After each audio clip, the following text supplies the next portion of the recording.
El tema que estamos hablando en segunda de Pedro, la segunda carta de Pedro que escribe, aleluya, a los creyentes, y seguimos, ¿verdad?, los versículos, capítulo 2, comenzamos en el versículo 14, y sabemos que se ha estado hablando de los falsos profetas desde el versículo 1.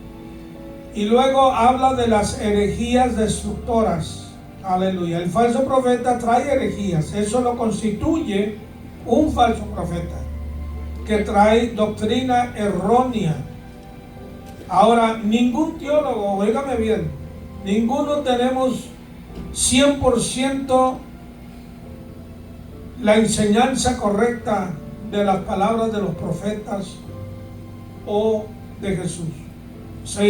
Entendemos en parte, ¿verdad? Como dice Pablo, en parte conocemos, ¿verdad? No lo conocemos todo 100%, pero no tampoco estamos enseñando cosas que desvían al pueblo de Dios. Eso es lo malo. Cuando yo te enseño cómo adorar a otro Dios, o te enseño que Cristo no es Dios, o que no vino en carne, o que hay otro camino aparte de Cristo, esa es herejía grande. Esa es herejía de condenación.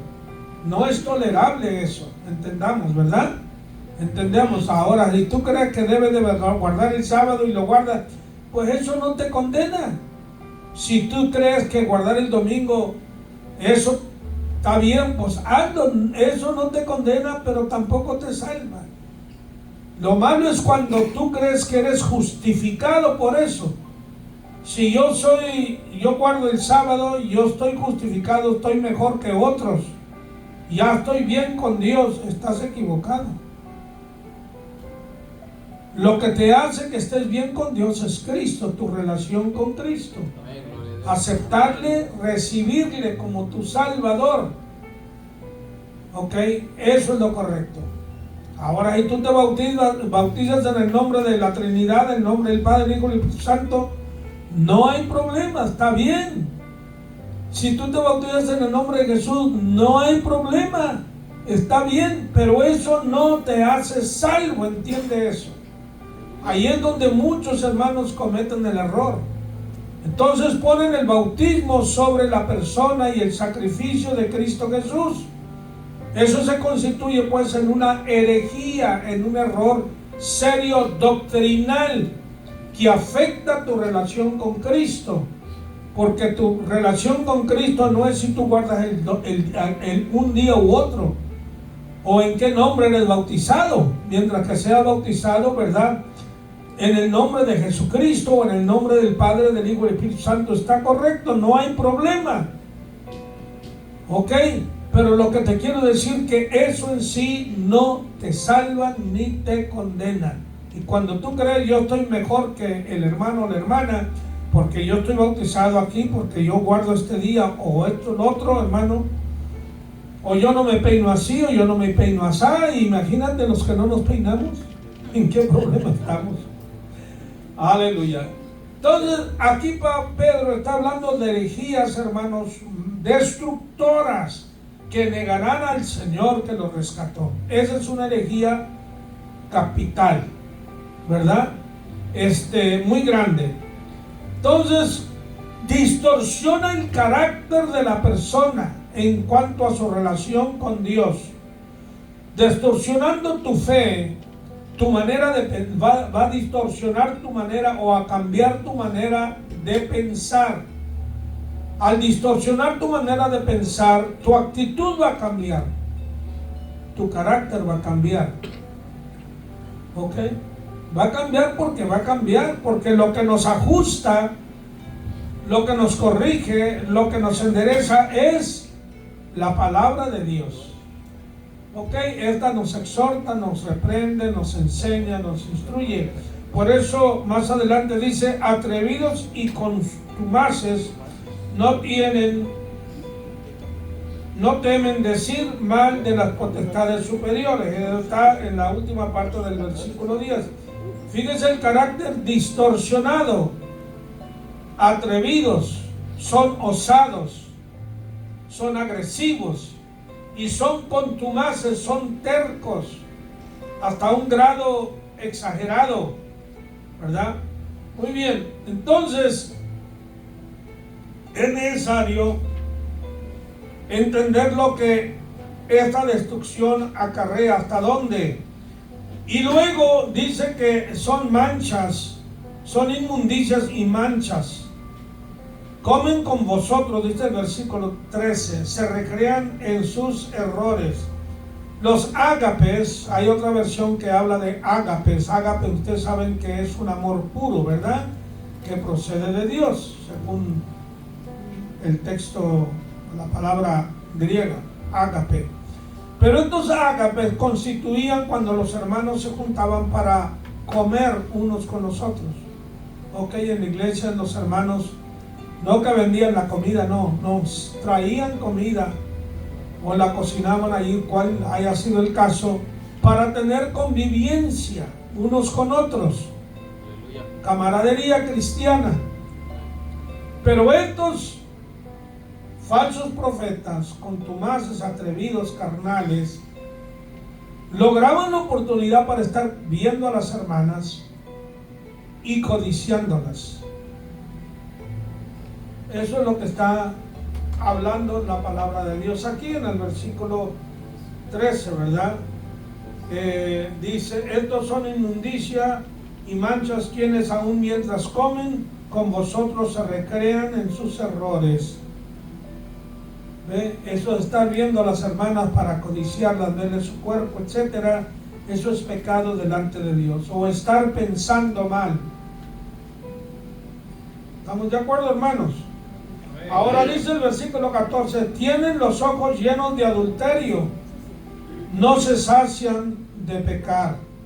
Cuando leo esto, tienen los ojos llenos de adulterio, me recuerdo las palabras allá en el Génesis, antes del diluvio, donde dice que todo el pensamiento del hombre era de continuo solamente el mal. Cómo agrandar su maldad, cómo empeorar su conducta. Estaba viendo, ¿verdad?, cómo los cárteles en México, y en otros lugares también lo hacen, pero se ha destacado mucho en México, cómo torturan a los que ellos quieren torturar. No todos son traidores o enemigos. Hay gente inocente que perece. Y cómo, hermanos, cada uno, ¿verdad?, trata de hacer cosas peores, nefandas, indescriptiblemente horrorosas, para traer o infligir dolor a su víctima. Qué triste que en vez de usar ese genio para hacer algo productivo, bueno, ¿ah? Fíjese usted, los que trafican la droga nos culpan aquí a los americanos porque dicen que aquí se consume la droga y por eso hay droga. Qué burrada, qué argumento tan burdo, tan más absurdo y prepóstero. O sea que si no hubiera mujeres no hubiera prostitutas. Los que las prostituyen son porque hay mujeres. Dios tiene la culpa porque hizo a la mujer. ¿Cómo ve usted ese argumento? O si no hubiera niños, tampoco hubiera tráfico de niños. Dios tiene la culpa porque, y los padres que engendran los niños. Si no hubiera niños, los niños nos provocan tentaciones. Qué tontería, hermano. Qué tontería. El hombre es malvado. El hombre se inclina al mal, al pecado, más y más y más. Pero lo triste del caso es cuando estos están dentro del gremio cristiano, dentro del compañerismo cristiano. Cuando leo como los de, creo que La Luz del Mundo, los grandes hermanos, estoy hablando de los CEOs, los mayores presidentes, líderes de la organización, no de la iglesia local, de la organización, padre, hijo, etcétera. Los grandes, los administradores, ejecutivos, pastores, profetas, llámenle como le llaman, cometiendo cosas nefandas y pensando cómo hacerlo aún peor con muchachas, con jovencitas. Wow. Si quieres pecar, vete allá a los prostíbulos, vete a las cantinas, vete a los bailes. Allá hay donde pecar. No vengas a la iglesia a traer tu mugrero. Especialmente alguien que pretende, ¿verdad?, servir a Dios. Tienen los ojos llenos de adulterio, no se sacian de pecar. La Biblia, Jesús habló en Mateo 5:28, ¿no recuerdan? Cuando dijo del ojo, si tu ojo derecho, note usted como no dice tu ojo o tu ojo izquierdo, no dice tu ojo derecho, es el que más vista te da, más necesario que el izquierdo. O si tu mano o brazo derecho te es ocasión de caer, quítalo. Claro, eso es una expresión un poco exagerada, hiperbólica, ¿verdad? Pero lo que el Señor está hablando, no escatimes el sacrificio que tú debes hacer para dejar de pecar. No pongas límite al esfuerzo que debes tú hacer para dejar de pecar. Si esa es tu debilidad, un hijo mío me dice, y él no es salvo, todavía va a la iglesia, pero él no es salvo, ¿verdad? Y me dice, papá, yo no quiero traer problema a mi matrimonio. Antes él pues salía con mujeres, pero ya desde que se casó, a pesar de que no ha sido salvo, es muy derecho con su mujer, ¿verdad? Y yo lo puedo detectar, no creo que mis hijos me engañan tan fácilmente, porque yo los puedo leer el carácter de una persona más o menos bien, hermano. He estudiado un poquito y he tenido bastante experiencia en tratar con la gente, y tengo el Espíritu Santo del Señor en mí, ¿verdad? Y yo no tolero a mis hijos, yo no los sobrepaso, y no, mi mijito, tu chulito, bonito, no, sinvergüenza, arrepiéntete, busca a Dios. Soy fuerte con ellos cuando tengo que ser. Ya son hombres de más de 50 años, no tan muchachos, ¿verdad? Pero él me dice, papá, dice, yo fui a este lugar, no sé si era un lugar de juego de pelota, un lugar de eso, ¿verdad? Dijo, y noté que esta mujer, muy atractiva, muy joven, yo le caía bien. ¿Qué hice? Dijo, ya no regresé a ese lugar. ¿Para qué? Dijo, voy a meterme yo en problema con mi matrimonio, con mi mujer, tengo hijos con ella, no quiero ese problema. ¿Ve usted? Sabiamente, ¿verdad? Si tú sabes que algo te provoca tentación, no te metas ahí, hermano. Eso es todo. No te metas ahí. Bueno, eso es lo que habla aquí del ojo, ¿verdad? Jesús habló del ojo. Lo que te haga caer, evítalo lo más pronto posible, ¿ok? Recuerden que Eva, cuando Satanás le ofreció el fruto prohibido, dice que viendo ella, ahí está en Génesis capítulo 3, versículos 5 y 6, viendo que el ojo era agradable, que el fruto, perdón, era agradable a los ojos, era atractivo, no sé qué fruto era, pero el que haya sido era bastante atractivo a la vista, codiciable, y la ilusión que Satanás le sembró en su corazón, seréis como dioses. ¡Wow! Eso es bonito. Aleluya. Tener todo el poder, toda la autoridad, todo el conocimiento, oiga, pues, eso es lo que busca el mundo, dijo Jesús, eso buscan los gentiles. Pero nosotros no debemos ser eso. Y eso lo hizo caer. ¿Qué le pasó a Sansón? Al hermano Sansón le pasó la misma cosa y pagó con sus ojos. ¿Okay? Entonces, hermanos, cuidado, ¿verdad? Lo que vemos. Estos tienen los ojos llenos de adulterio, no se sacian de pecar. continuamente codiciando. Por eso Jesús habló y dijo: el que mira a una mujer para codiciarla, el mirarla no es pecado. Ahora, ¿por qué la veo yo a esa mujer? Dice para codiciarla, con ese propósito, con ese fin. O sea, yo veo a una mujer, pero si la sigo viendo y viendo y viendo, ya estoy pecando en mi corazón. ¿Ok? Y viceversa, la mujer que mira al hombre con propósito de codiciarlo, porque he visto a las mujeres como se le quedan viendo a los jóvenes también de arriba abajo. Aleluya. Aleluya. Gloria a Dios. Dice, tienen el corazón habituado a la codicia. El corazón ya está ejercitado, como el boxeador que practica cómo dar los golpes, ¿verdad? Y pega tan fuerte y tan rápido. ¿Por qué? Porque está ejercitado. El baloncista, cómo echa la pelota ya, oiga, cómo le hace. Yo he tratado de hacerlo y nunca lo hago, hermano. Y aquí está cerquita, yo no puedo. Y aquel baloncista desde lejos tira la pelota, ¡boom! Está ejercitado. Bueno, el corazón también se ejercita al mal. En vez de restringirlo, de detenerlo, le da rienda suelta a la persona. Ignora o quiere ignorar que Dios lo está viendo, que conoce los corazones, la intención del corazón, el deseo. ¿Y son hijos de qué? De maldición. ¿Qué quiere decir de maldición?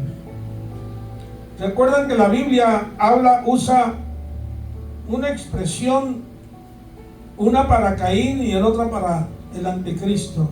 Hijos, ¿cómo le llama? El hombre de iniquidad, el hombre de pecado. Hombre de pecado. Estos son hijos de condenación, hijos de maldición. Ya han sido malditos por causa de esa condición tan habituada. En vez de pensar en otra cosa, solamente en el pecado, en la maldad. ¿Hay algún comentario sobre este versículo que quieran hacer o una pregunta en él? Sí, hermano. No, yo le preguntaba el otro día si una persona verdaderamente nacida de nuevo es capaz de practicar estas cosas, ¿va? Yo leo en San Juan, primera de Juan 5:18, creo que dice que el que es nacido de Dios no practica el pecado, pero estas personas al parecer vivían habituados a eso, como que practicaban el pecado. Entonces yo leyendo el texto veo que no son personas que no habían nacido de nuevo, que estaban dentro, pero que no habían tenido ese encuentro con Cristo. No sé si que usted puede... No, es una verdad. Bueno, precisamente la misma palabra, nacido de nuevo, un nuevo nacimiento, una nueva creación, una regeneración, una transformación de mente, de inclinación, de hábitos, de actitud, de deseos, ¿verdad? Cambia tu ser. Eso es la diferencia de la religión a conocer a Cristo.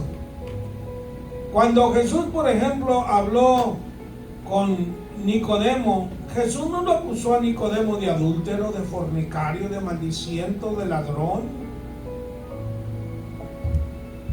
Si lo fue o no, yo no sé, pero parece que Nicodemo era un hombre moral, de buena conducta, digo, una conducta aceptable o aceptada a la sociedad. Pero en cuanto cuál es mi relación con Dios, yo vivo bien con la sociedad, yo no le robo a la sociedad, no la defraudo. Eso es bueno, no molesto mujeres, no molesto niños, eso es bueno. No robo, eso es bueno. Sí, pero ¿qué tal mi relación con el Señor? Ok, yo necesito que Él venga e impere en mi vida, que Él reine sobre mí. que me lave de cualquier cosa pasada, porque en algún momento o momentos he fallado, he pecado, he hecho lo malo. Yo necesito que Cristo me lave, me limpie. Y ahí es donde viene el nuevo nacimiento, una nueva experiencia. Es lo que Nicodemo no entendía. Él era religioso y era del jefe de los religiosos, de los sacerdotes, no era un cualquiera. Aleluya. Y sin embargo Jesús le dijo, es necesario, y sin esto no entras. Se lo está diciendo a él, no está hablando en general. Claro que si eso se aplica a todos nosotros, pero a él específica y directamente le está diciendo, no puedes ver y no puedes entrar al reino de los cielos sin, aleluya, ser regenerado, transformado. Hermano, ¿me permite responder ¿Cómo no, a la hermano? pregunta del hermano? ¿Cómo no?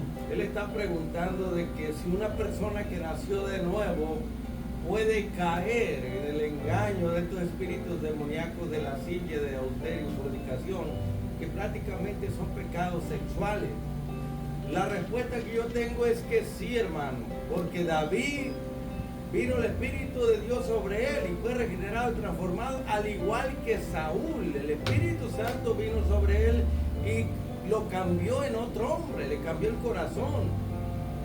La razón es que muchos no creen que estas personas un día fueron regenerados, pero aquí el mismo versículo 20 dice, ciertamente si habiéndose ellos escapado de las contaminaciones del mundo por el conocimiento del Señor y Salvador Jesucristo y se vuelven a enredar, está hablando de personas que fueron participantes de la naturaleza divina, que nacieron de nuevo. Amén. Pero hay un punto muy importante que la mayoría no explica y hace énfasis de que el cristiano tiene dos naturalezas, una heredada por Adán, que es la naturaleza mala y pecadora, y una heredada por Jesucristo, que es la naturaleza que el Espíritu Santo implanta en cada uno. Por eso Pablo dice que seamos guiados por el Espíritu Santo para no pecar. Pero si seguimos la naturaleza de la carne, entonces vamos a fracasar. Y ahí es donde vemos cuánto cristiano que nació de nuevo, que opta y elige y decide vivir en la carne, hermano. Eso va a contristar el Espíritu Santo y va a llegar a un punto que ya el Espíritu Santo se enoja, se contrista y ya no va a ayudar más a la persona.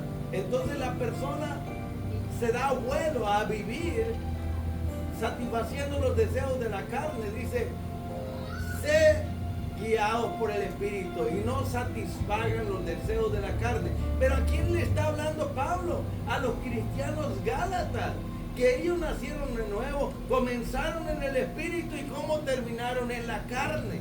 Yo sé que los bautistas y muchos otros que creen que la salvación no se pierde, creen que estos no han sido regenerados, pero el contexto nos dice que sí, hermano, que un cristiano tiene dos naturalezas dentro de ella y que tiene que elegir, o va a vivir en el Espíritu agradando a Dios, obedeciendo a Dios, viviendo en santidad, o puede vivir en la carne haciendo su propia voluntad. Eso está tan claro y hay muchos ejemplos en la Escritura, y decimos esto por las redes sociales para que estudien la palabra de Dios y no se dejen engañar por estos falsos maestros de que ellos, como Lucifer, se hicieron malos. Cristo los cambió, los hizo buenos, pero ellos se hicieron malos, hermano. Porque hay libertad de uno elegir, aún siendo cristiano. Yo puedo pecar si quiero, puedo cometer adulterio y fornicación, hacer lo que me dé mi gana. Y si yo quiero me aparto del camino del Señor también, hermano. O sea, es algo que Dios no ha quitado el libre albedrío de nosotros, aunque seamos cristianos, porque no somos marionetas, no somos robots, no somos máquinas programadas por Dios. Por eso se llama perseverar hasta el final para alcanzar la corona de la vida. Y que si uno no cuida su salvación con temor y temblor, uno la puede perder. Aquí el pacto con Dios es que uno tiene que ser fiel hasta la muerte. Entonces yo soy de esas personas que creo que hay cristianos que viven en la carne y otros que viven en el espíritu. Con esto cierro. Una cosa es pecar por flaqueza, por debilidad, porque estamos limitados, pero otra cosa es pecar porque me gusta, pecar porque eso es lo que a mí me deleita.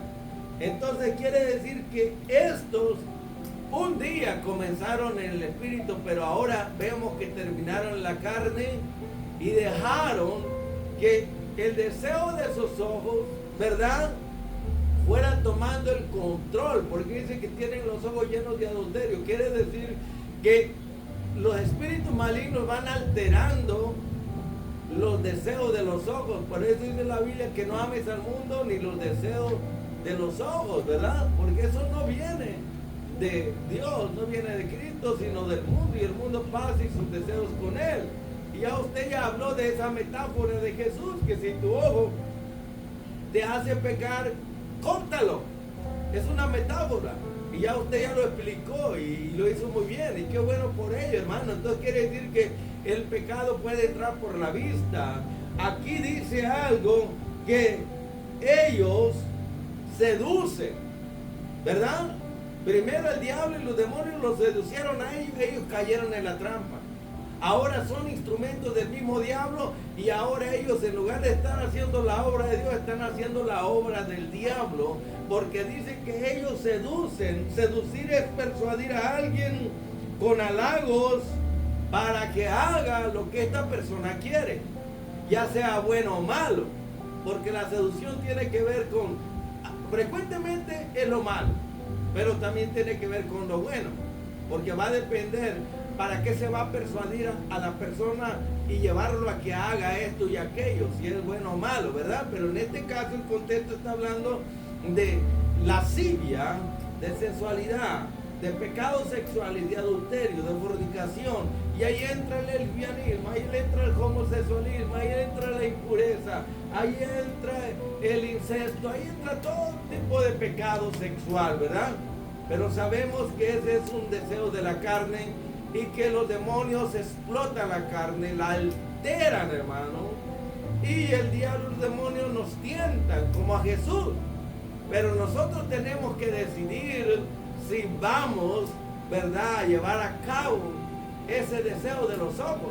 Ya usted lo explicó y es bíblico que mirar no es malo ni pecado, pero ya aferrarse a aquello, estarlo mirando y recreándose en eso, llega un momento de tanto mirar, ahí es donde el enemigo, los demonios aprovechan. Como dijo Lutero, y con esto cierro y disculpe, no podemos evitar que los pájaros vuelen sobre nuestra cabeza, ¿verdad? Nadie lo puede evitar. Pero sí podemos evitar que ellos hagan nidos en nuestra cabeza y nos controlen. No podemos evitar que el diablo y los demonios y la gente que nos rodea, ¿verdad?, nos tienten para hacer lo malo, ¿verdad? Pero sí podemos impedir a no hacerlo. La tentación siempre va a venir, hermano, y tenemos que estar alerta para, pues, resistir. Y ya usted dio una clave que es muy impactante, que José miró el mal y se apartó. Cuando uno ve que en un lugar hay peligro de caer en una tentación, en un pecado, dice, el sabio ve el mal y se aparta, se aleja. Pero Sansón dijo, es que ella me gusta, y cayó. David también la miró y la siguió mirando y mirando y mirando hasta que cayó. Entonces tenemos que tener sumo cuidado, ¿verdad? Porque cuando se practica un pecado y se vuelve a practicar y se sigue practicando, se vuelve la persona habituada, adicta a ello, y ese es un peligro. Ser tentado, y si se cae en la tentación, se puede superar como David, ¿verdad? Pero el practicar el pecado es lo que nos hace esclavos, hermano. Y ahí está el peligro. Pero la respuesta que usted dio es muy sabia y muy importante, y hay que tomarla en serio. Que cuando vemos el peligro de una tentación, para no caer hay que alejarse, porque algunos se creen tan fuertes que salimos a evangelizar. Yo tuve una experiencia con una persona que se enamoraron evangelizando a otra y finalmente se casaron con una persona inconversa y fracasaron. Es que así no es la cuestión, hermano. Uno tiene que estar despierto y alerta, mirar el peligro. Y si uno no tiene la fortaleza, lo más sabio como José en Egipto es alejarse, apartarse. Y esa es la clave de la victoria. Y gracias, hermano.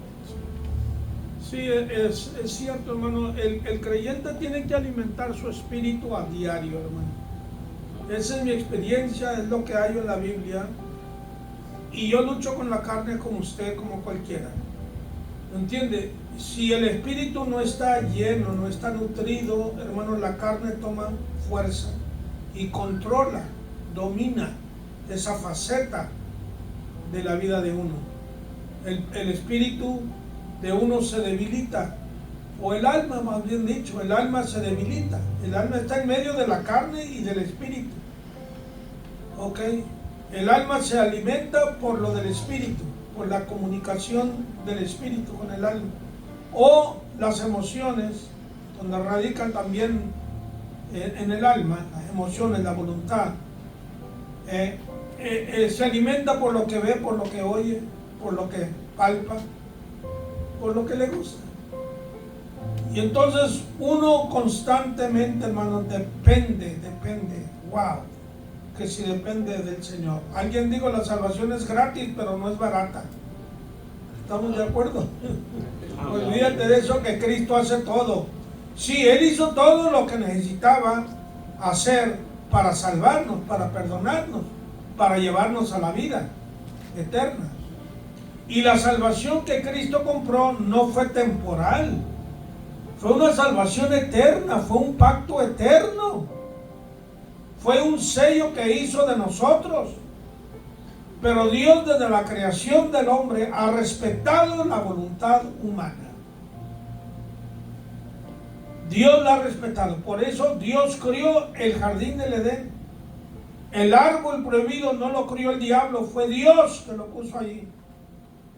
Para que el hombre ejercitara su fidelidad a Dios, su amor a Dios, su obediencia a Dios. ¿Ok? Entonces Dios respeta ese elemento que hay en nosotros, la voluntad. Tú sirves a Cristo por voluntad. Tú vienes a la iglesia por voluntad. Tú das tus ofrendas, tus diezmos por voluntad. Dios no te forza. Dios no quiere nada a la fuerza. Es algo voluntario. Ok, entonces mi voluntad, ¿cómo le hago, hermano? Bueno, someto mi voluntad a la voluntad de Cristo. ¿Cómo venció Cristo? ¿A quién se sometió? No dijo Él, yo no he venido a hacer mi voluntad humana, mi preferencia, yo no lo vine a hacer. Vine a hacer la voluntad de Él que me envió. ¿Y cuál era esa voluntad? Entregarse hasta lo sumo, hasta la muerte, y muerte de cruz, que era lo más bochornoso, lo más vergonzoso, y que acarreaba maldición. Maldito el que es colgado en madero. Acarreaba maldición, y Cristo se sometió hasta allí. Así que lo que Cristo nos pide a nosotros en comparación a la sumisión y a la entrega que Él hizo es pequeña. Es pequeño lo que el Señor nos pide a nosotros, pero sí requiere, hermanos, esforzarnos. ¿Ok? Amén. Muy bien, sigamos. Aleluya. Y dice el versículo 15: han dejado el camino recto. Un tiempo estaban en la verdad, era el camino recto, estaban en la palabra, estaban obedeciendo a Dios, y se han extraviado siguiendo el camino de Balaam, hijo de Beor, el cual amó el premio de la maldad. O sea, hizo lucro, hizo ganancia financiera con el don que tenía. ¿Ok? ¿Qué fue lo que pasó? Si usted lee ahí en Números 22, algo así, hallamos que Balaam era un profeta. Yo no sé si tú tienes, hermano pastor, alguna opinión. Era porque la Biblia dice más adelante que los israelitas lo mataron. Era un brujo. Pero si él en algún tiempo tuvo una recta relación con Dios o no, yo no sé. A este Balaam no nos da una luz extensa sobre quién era Balaam. Era judío, era gentil, parece que era gentil de Moab.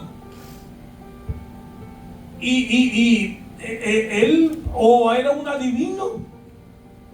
Era un adivino, y porque era adivino, el rey lo mandó a llamar y le dijo: maldíceme a este pueblo que viene, le tengo miedo, nos van a arropar, a aplastar, maldícelo. Pero Balaam sabía que ese pueblo él no lo podía tocar porque era el pueblo de Dios. ¿No sabe usted que aún los brujos y hechiceros saben cuando tú tienes algo de Dios? Ellos saben hasta dónde pueden llegar y hasta dónde no pueden, hermano. El diablo mismo, ¿no cree usted que el diablo es ignorante? El diablo mismo les hace a ellos percibir, les ayuda a percibir, ¿verdad? Lo que es más fuerte que lo que ellos tienen. Y Balaam no quería maldecir al pueblo, pero el rey le ofreció. Balac se llamaba el rey de Moab. Moab está hacia el oriente de East of Israel. Allá está el oriente de ellos. Y son los jordanos, que ahora llamamos los de Jordania. Entonces, los moabitas, paganos, idólatras. Y el rey le ofreció dinero. Por el dinero, hermanos, he visto, Padre Santo, es triste, lo he visto en la iglesia, lo he visto en el ministerio. Fíjese usted, que el mundo sea así, eso no me asombra, eso es lo más natural, ¿ok? Porque esa es su naturaleza. Si un león tú lo estás criando y muy mansito, y después te mata, te come, no lo culpes a él, la culpa la tienes tú, porque él es una bestia por naturaleza, no es un ser humano, y nunca lo vas tú a domar al grado de que él tenga razonamiento y sepa que no debe comerte. Él tiene hambre, él te mata. Y así también es el pecador, hermano, su naturaleza es el pecado.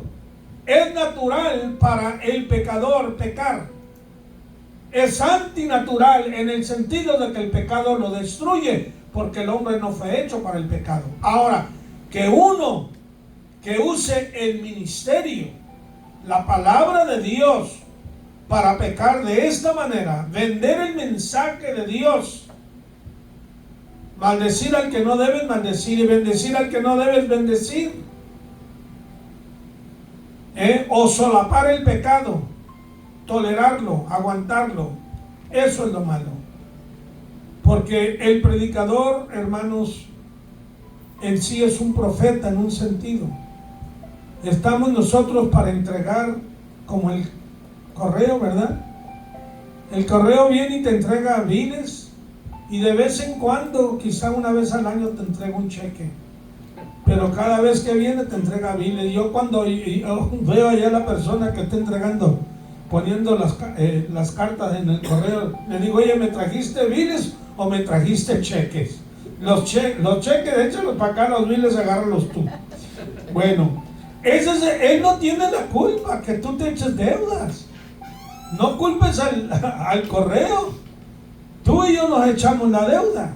Él solamente está entregando algo que a él le dijeron que entregara. Ese es su trabajo, entregar. ¿Cuál es mi trabajo? Entregar la palabra. Si tú te enojas, well, I'm sorry, hermano. Si no quieres que se te diga la verdad, pues quizá no pertenezcas a este grupo. Me siento decirlo eso, pero hay gente que no quiere que se le diga la verdad. Hay pastores me han dicho, hermanos, un pastor me dijo, hermano, nosotros ya cambiamos. Me está diciendo, no hables fuerte. Otros pastores me han dicho, hermano, ¿qué vas a predicar? ¿Por qué no te esperas al momento que venga la predicación? Si no, ¿para qué me invitabas? O si quieren que hable sobre un tema, esa es otra cosa, ¿verdad? Pero hay temor de decirle al pueblo la verdad, y no estoy hablando de insultar, porque algunos predicadores no saben, hermanos, tener un espíritu humilde para comunicar la palabra. La predicación puede ser una amonestación, un regaño, pero debe de ser en humildad, en paciencia y en amor cristiano. Amén. Con ese espíritu, hermanos, podemos ayudar. Bueno, eso es lo que hizo Balaam, hijo de Beor, el cual amó el premio de la maldad y fue reprendido por su iniquidad, pues una muda bestia de carga. Una muda bestia de carga. ¿Usted ha oído un burro hablar, hermanos? Una mula hablar, un caballo hablar. Y si le hablara ese burro, ¿cuál sería su reacción? A correr, se ha dicho, ¿verdad? Pues este no corrió, hermano. Fíjese lo ciego que estaba. No se asustó de que la burra le estaba hablando en voz de hombre. Oye, ¿por qué me pegas? Te he servido. He llevado tu carga y te he llevado a ti también. ¿Por qué me golpeas? Pues es que la mula, hermanos, vio el ángel de Jehová que estaba enfrente para matarlo. Y la mula tuvo... Ay, Señor, qué lecciones nos da la Biblia, ¿no, hermanos? Nos da Dios. Que un animal, Dios pueda tratar con un animal mejor que con nosotros. Porque Dios está tratando con esa bestia. La bestia está viendo al ángel. Y Balaam estaba viendo los billetes de a 100, hermanos. Estaba viendo el premio de la maldad. ¿Y qué dice? Aquí en el libro está Juan, y después antes, entre Juan y Apocalipsis está Judas, pero no Judas Iscariote, ¿ok? Este es Judas, hermano de Jesús. Y ya me voy a callar, hermano. Aleluya. Dice...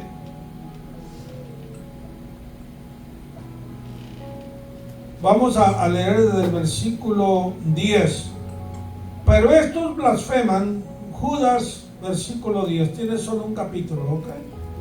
Pero estos blasfeman de cuantas cosas no conocen, y en las que por naturaleza conocen, se corrompen como animales irracionales. Hay de ellos porque han seguido el camino de Caín. Se lanzaron por lucro en el error de Balaam y perecieron en la contradicción de Coré. 3 pecados grandes y 3 personajes prominentes que la Biblia menciona aquí. Caín, hermano de Abel, el primer hijo de Adán y Eva. ¿Qué hizo? Mató a su hermano. ¿Qué culpa tenía Abel? ¿Qué culpa tenía de que él no haya ofrecido un sacrificio de acuerdo a la voluntad y propósito de Dios? La envidia, el celo, lo llevó allí. Y luego se lanzaron por lucro, por ganancia, por ventaja, en el error de Balaam, lo que estamos leyendo acá en Pedro. Y perecieron en la contradicción de Coré, quien se levantó contra Moisés, retando su autoridad, la autoridad de Moisés, rebelándose.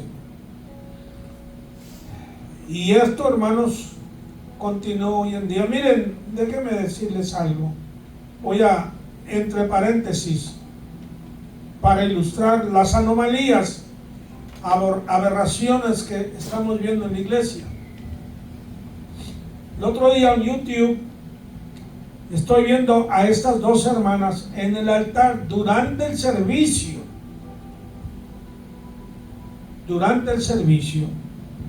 No sé si estaban jugando, no sé si estaban peleando, no parece que estaban jugando, porque se estaban dando con guantes. Dos hermanas con guantes en las manos, como los boxeadores, de esa clase de guantes, y se estaban dando a derecha y izquierda. Dígame usted en qué forma edifica eso a la iglesia. ¿Ve usted las anomalías? Son anomalías. Otros los he visto, quizá usted también lo ha visto. El predicador viene, yo creo que de afuera, no creo que sea pastor ese, no creo, ¿no? Quizá un evangelista, predicador ambulante, viene y está orando por la gente.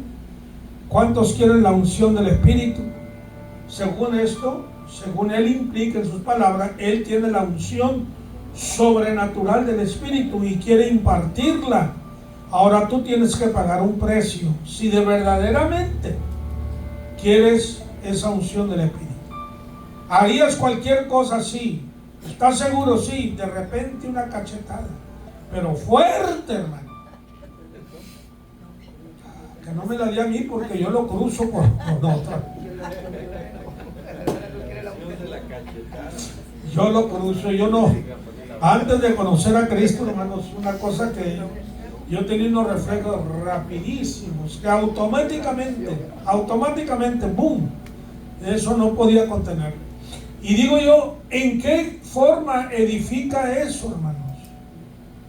¿En qué forma? Esas payasadas, esas cosas tan absurdas. Ahora yo entiendo la Biblia, yo leo donde Jesús hizo lodo, pero veo un efecto, hermanos. Veo al ciego sanar. Vemos a los jueces que hicieron cosas un poco raras, un poco absurdas, y Dios se glorificó. Pero eso fue mandato de Dios, ¿me está entendiendo? Mandado por Dios. Y tuvo un efecto positivo de bendición al pueblo.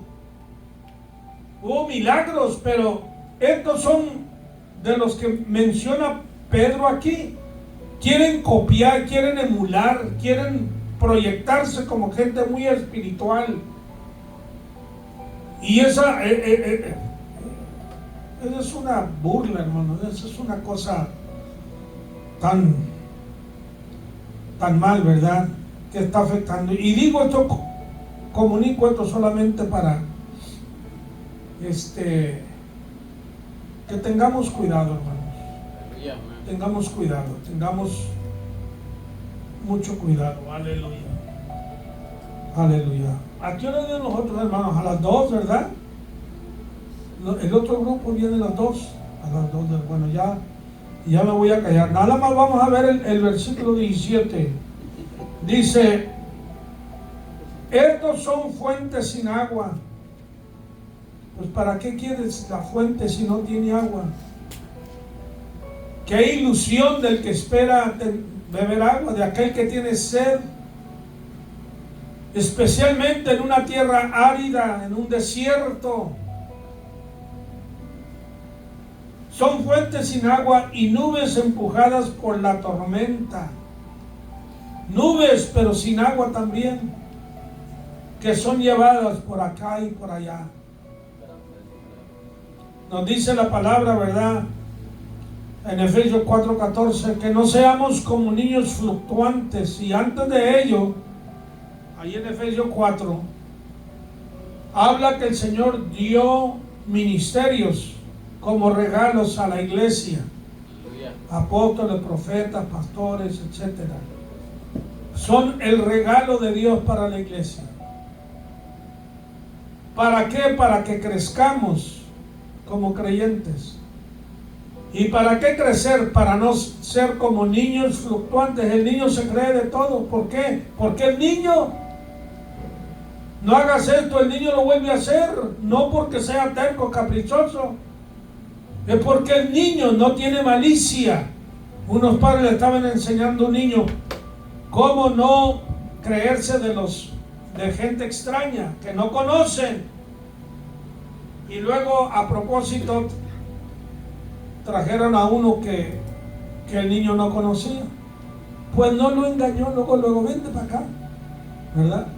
Estaban ilustrando solamente la debilidad del niño. ¿Por qué hace eso el niño? ¿Por capricho, por terquedad? No, porque el niño, su mente es infantil, no está desarrollada.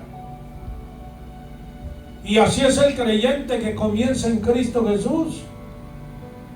Desgraciadamente lo que hay yo en las iglesias, hermanos, en el creyente, que a los 6 meses de ser creyente ya cree que sabe más que el pastor.